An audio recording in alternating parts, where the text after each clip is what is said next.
Welcome to another installment of This Is Not Normal on the Political Drain podcast with Drill Sergeant Doug, aka Admin Doug, a U.S. Army veteran, teacher, musician, and family man from Jamaica, now fights for justice and democracy through commentary and humor. Follow him on YouTube at Political Drain and at Sons of Liberty Official as Drill Sergeant, aka Admin Doug, continues to protect our freedoms.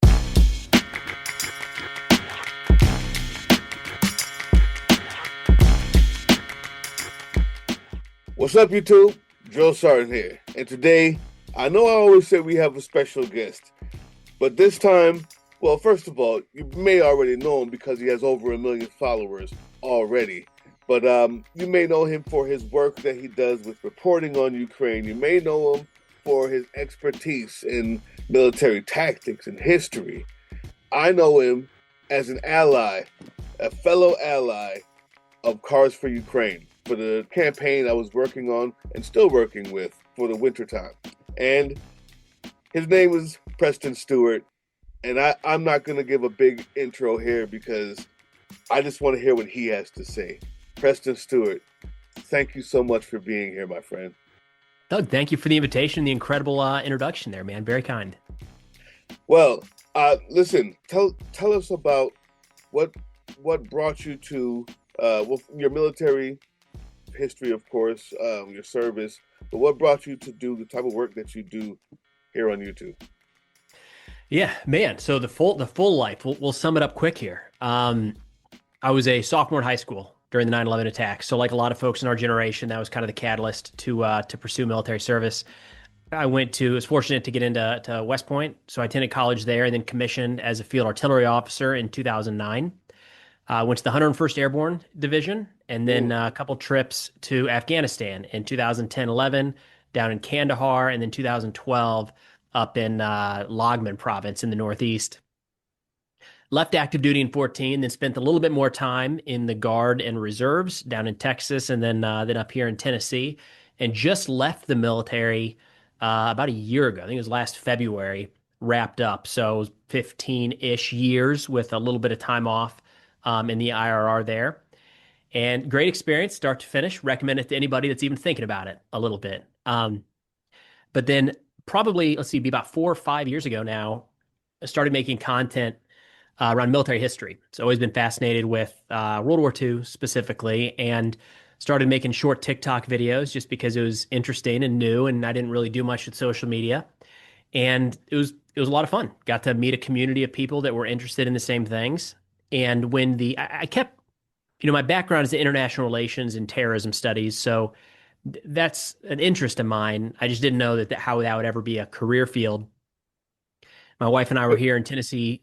Yes, sir. No, go ahead.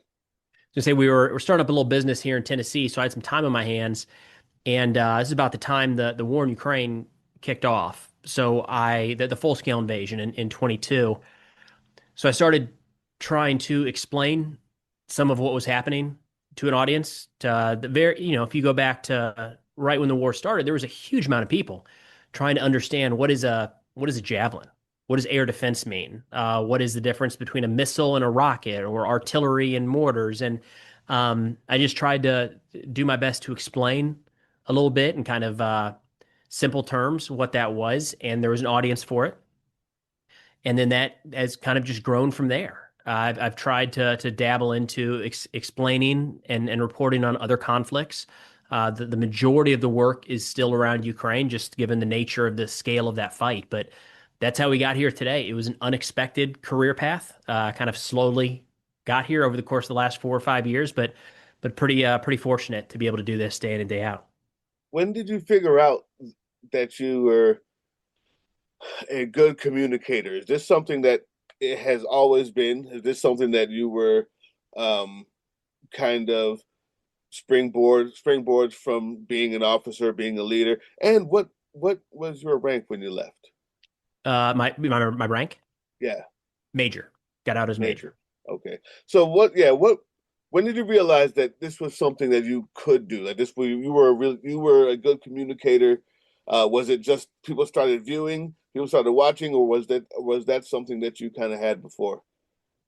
Never Never really paid much attention to it. The metrics on social media when people, I mean, it's right there in your face.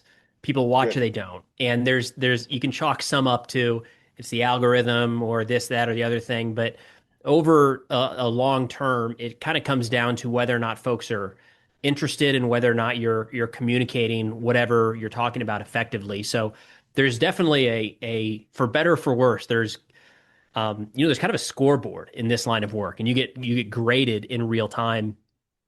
I never really thought about myself as being much of a communicator. mm, I do think a bunch of it goes back to the military in terms of being able to sum something up quickly, because you get that order right, and there you've got 30 minutes to present this thing like you actually know what it says, and you've never seen it before in your life. You got to figure out how to relay that information confidently and quickly. So I'm sure some of it comes from that. I But know but that well. honestly, it's a volume of content, man. Every single day is practice Yeah, and trying to get a little better with every iteration. there's a whole lot that I'd love to talk about with you. I mean, your knowledge of history, um, and your kind of understanding of the tactics being used on many different fronts. Like you're talking about, Iran before and preeminently now, like where we may be going. I've seen you talk about how to take tankers or certain things that like I wasn't in the Navy, certain things that I wasn't in the Air Force, but you seem to have a grasp of all of it. I want to get into all of that. But before we do, I have a feeling that whatever informs you on all of that also informs you on what's happening in Ukraine. How do you get the the news? How do you get the knowledge? Where are you hearing what you're hearing and knowing what's going on so well on the ground in Ukraine? And you live in America. Yeah. It's it takes a while, and this is one of the challenges with I'm very comfortable right now discussing Ukraine day in and day out. With when other things happen, it takes me a little while to get a comfort level built up because there's a number of sources that at first glance might seem reliable, and maybe they are today and they're not tomorrow. And Mm-hmm. others that just they look good. If you don't know what you're looking for, it comes across as very professional, reliable, and maybe neutral, and it's not. And we just don't. Yeah. Syria is a great example. Holy cow. Syria has just been a mess for the last 10 plus years. And even now, something will happen, and it's very hard to sift through what are the reliable sources and who is to lack, for lack of a better term, pushing a bit of an agenda or maybe only presenting a certain side. Syria is a mess. Ukraine, just the nature of spending so much time on it, I've been able to kind of sift through which accounts on Telegram, for instance. A lot of Russians and Ukrainians use Telegram. So there's a Mm-hmm. handful of accounts over there that are varying degrees of accurate and responsive. And then the same thing goes, a lot on Twitter. There's a lot more kind of Ukrainian or pro-Ukrainian accounts there providing updates. And then as the war has gone on, we've seen a lot of units stand up their own kind of internal reporting, and they'll Oh, I provide see. updates from their section of the front. Outstanding. In your assessment, where are they? Now that we've cut off a lot of funding and we have an administration that has been, quite frankly, antagonistic towards the Ukrainian effort, where are they in your assessment in this fight? So I, just got back from Ukraine a couple of weeks ago. It was my first time over, and the focus of that trip was spending time with soldiers, and they're not paying attention to that. I mean, this will resonate. You'll know what I'm talking about. They're Oh focused yeah, on what they're doing day in and day out. All yep. right. So um, I wish, and I think a lot of them wish that the U.S. was providing more material support. That's not the case. So they're moving on.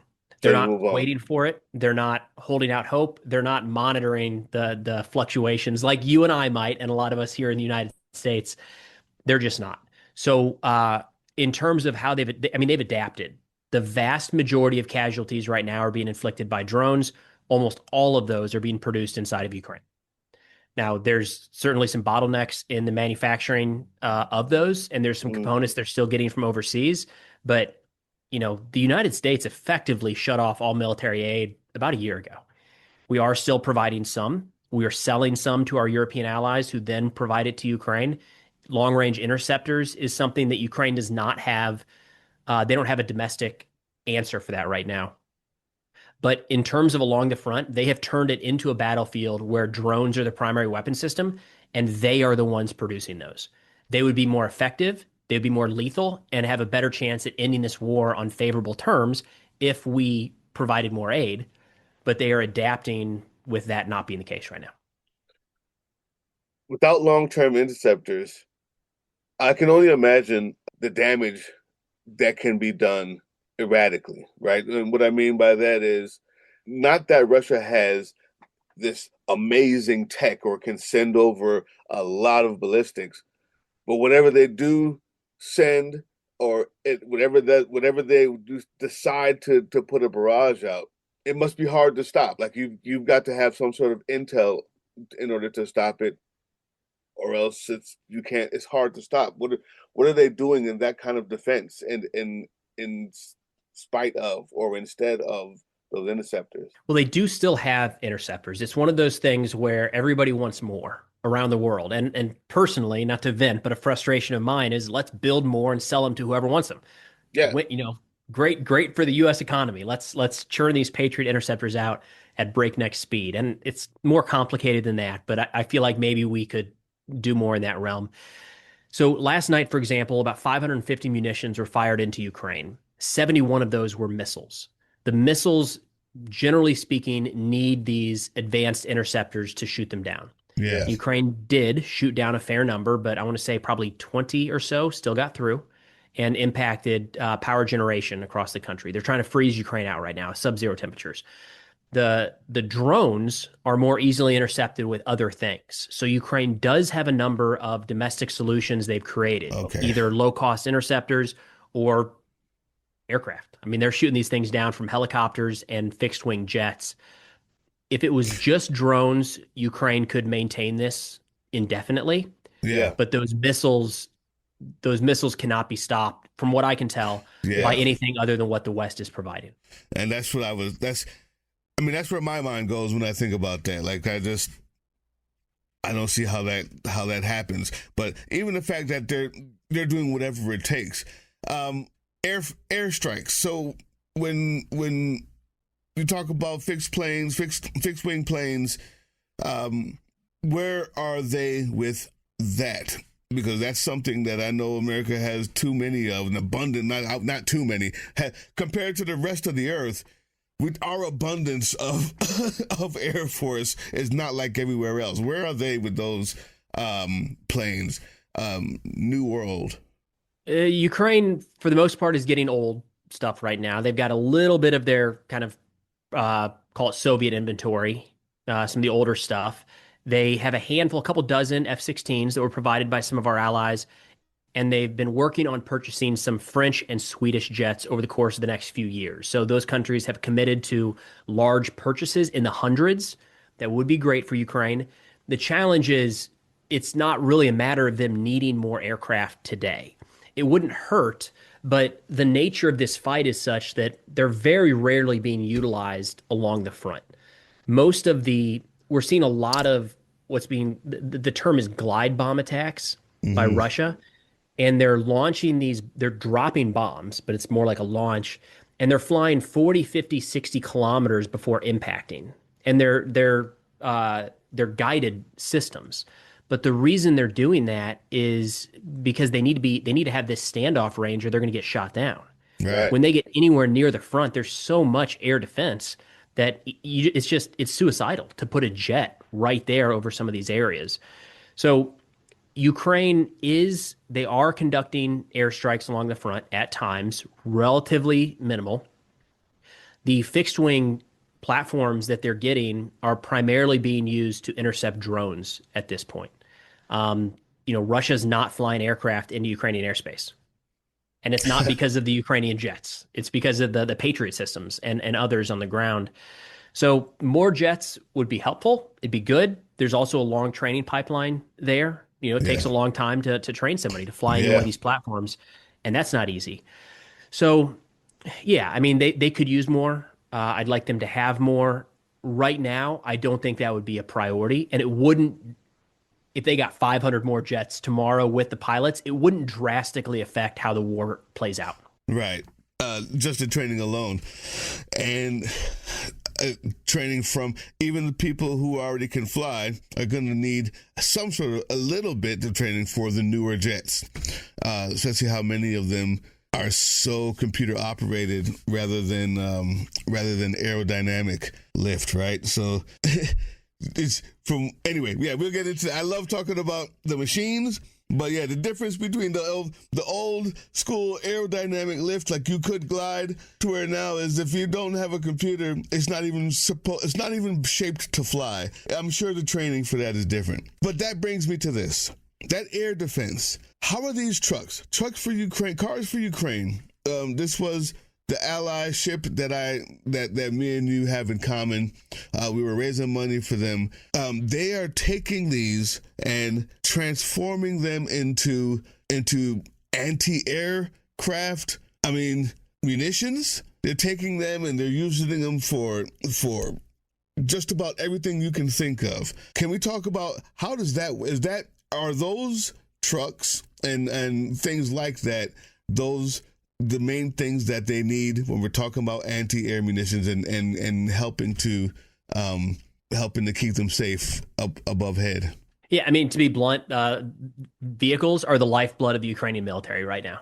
There are so many drones over the battlefield. When you get 15 to 20 kilometers from the front, everything is getting hit. Every target is getting hit on both sides.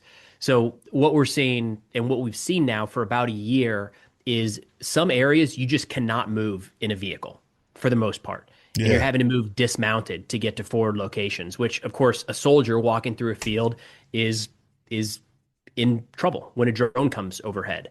Evacuating casualties. There was an area in the south, Pokrovsk, that came it's still under pretty heavy Russian bombardment. And to evacuate casualties, they were having to put soldiers on kind of wheelbarrows, would be it's not quite a wheelbarrow, but like a 3-wheeled trolley of sorts, and walk them out 10, 15 miles to get to an evacuation point. That's not sustainable.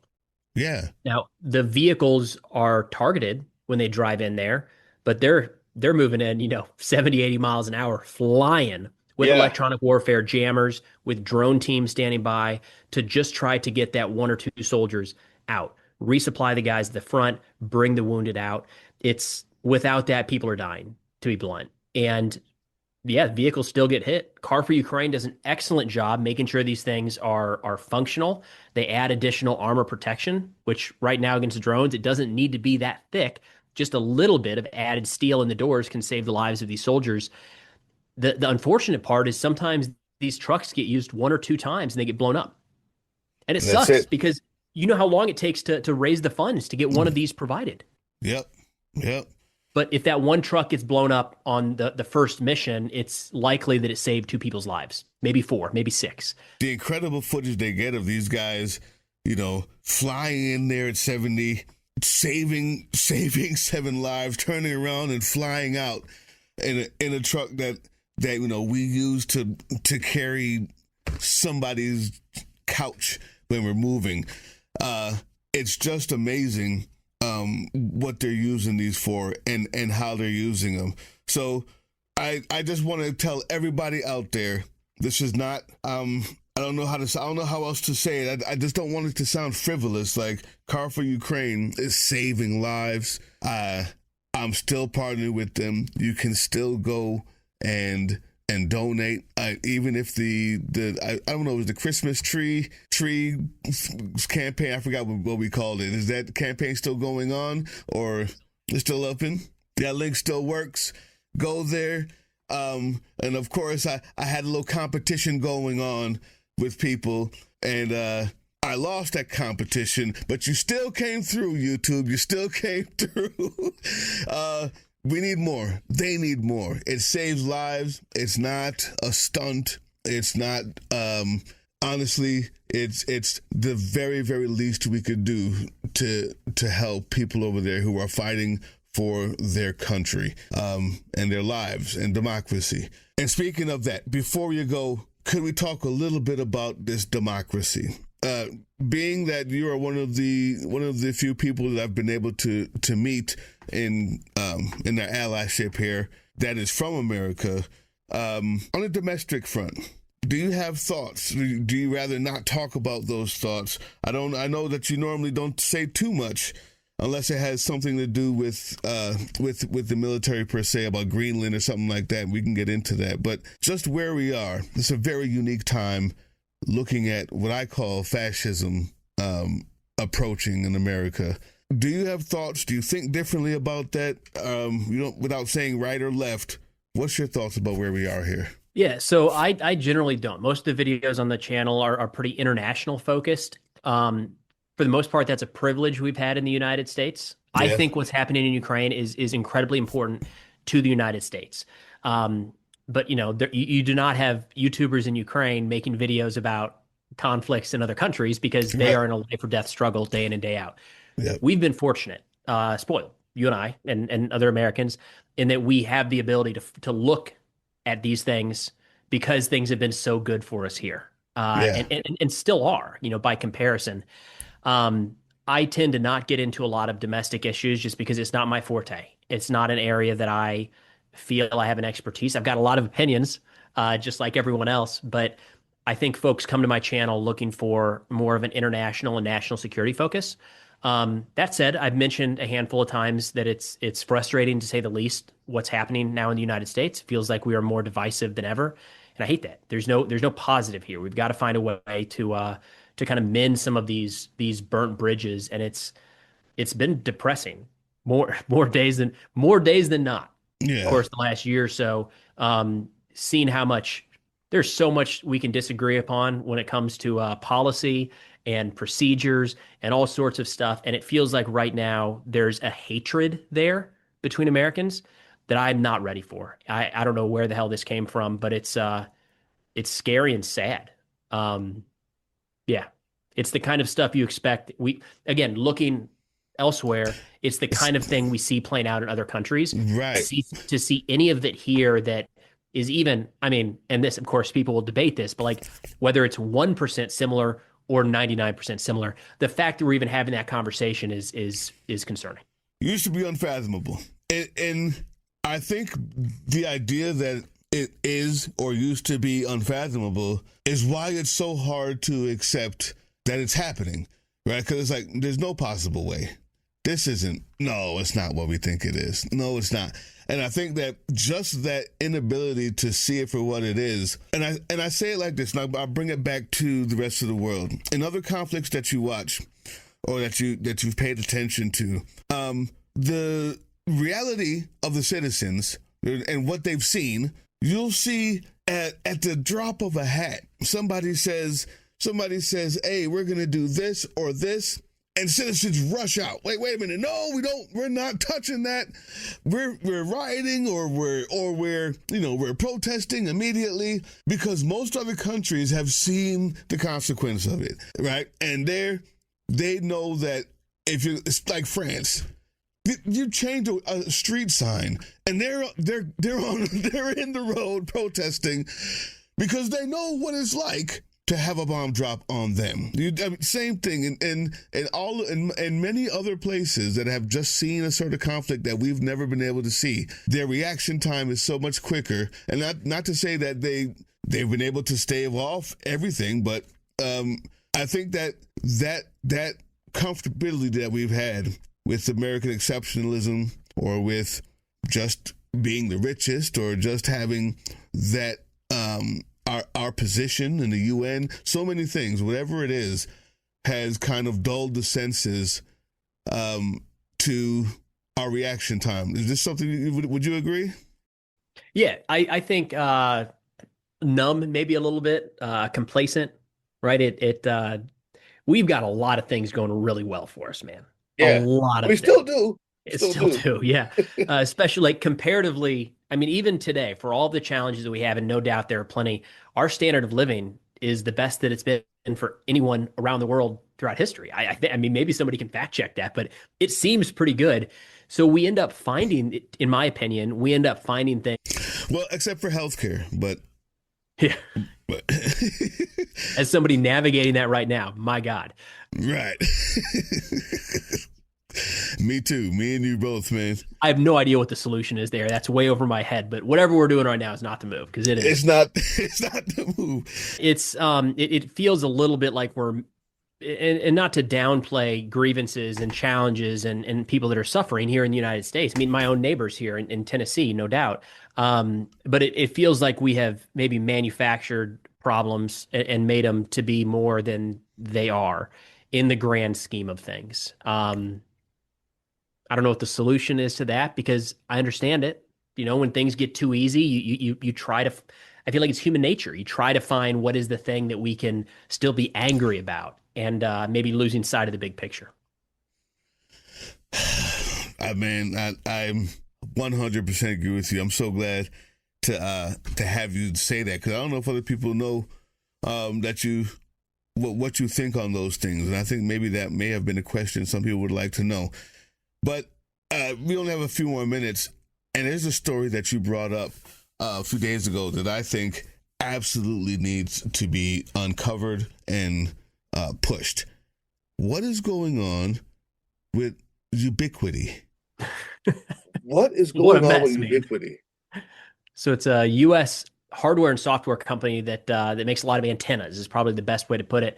And long story short, Russia is using them today, like some of their most advanced stuff. And the Russian military is pretty heavily reliant on that technology. Wow. It's been banned. They're not supposed to be able to do that.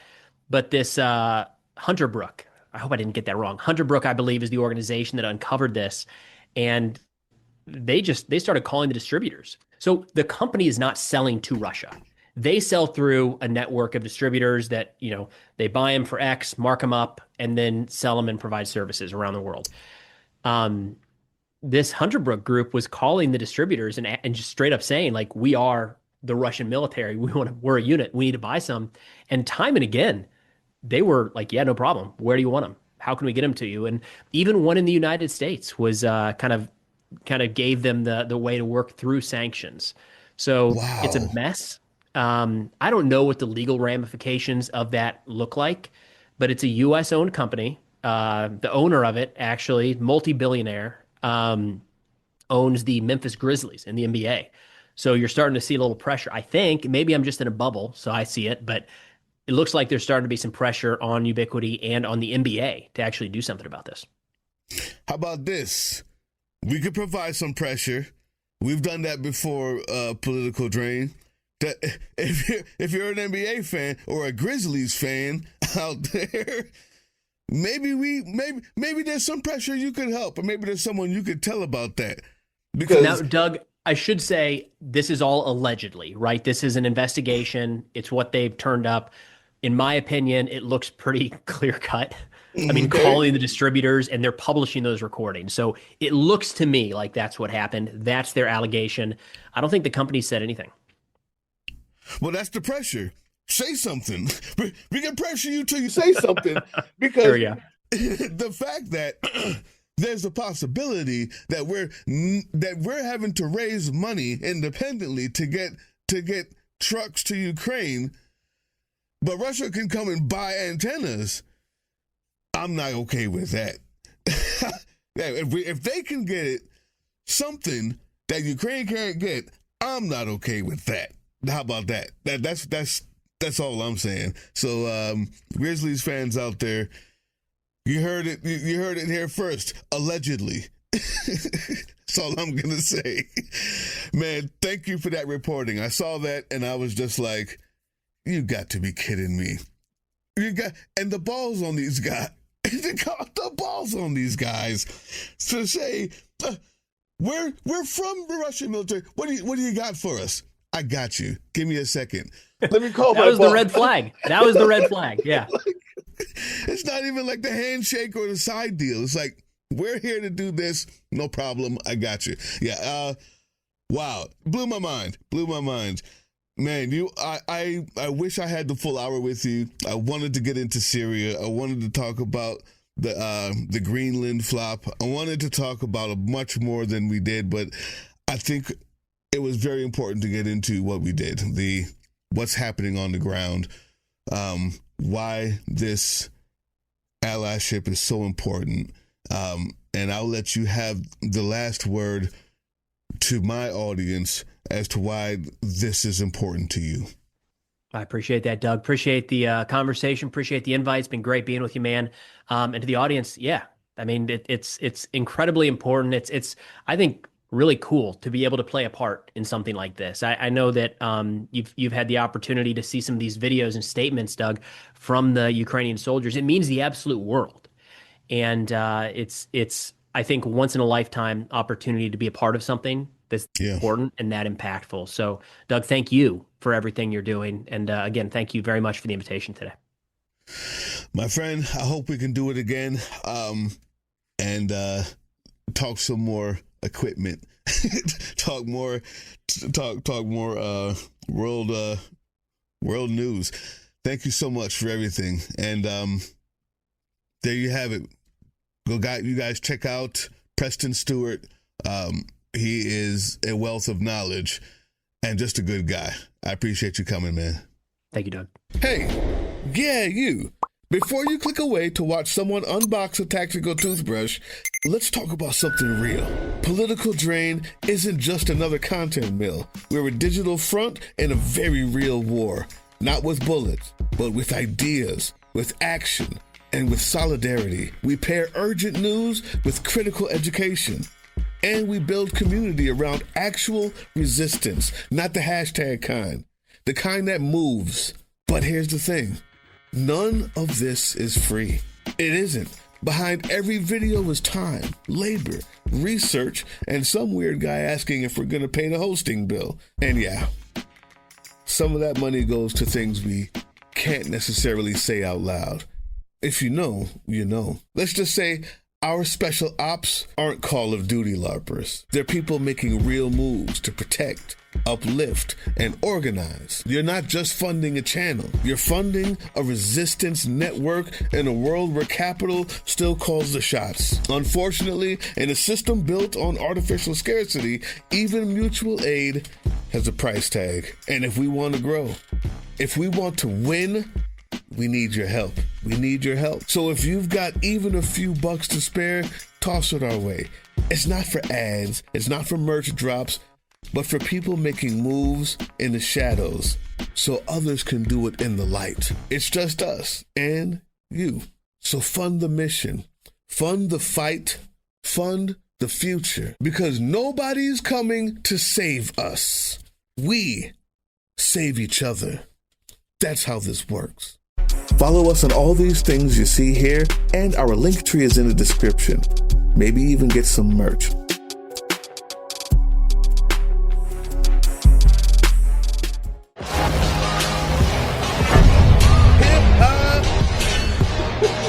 That was the Political Drain podcast, which can be heard on www.groovechillradio.com/political-drain and can be viewed on the Political Drain YouTube channel anytime.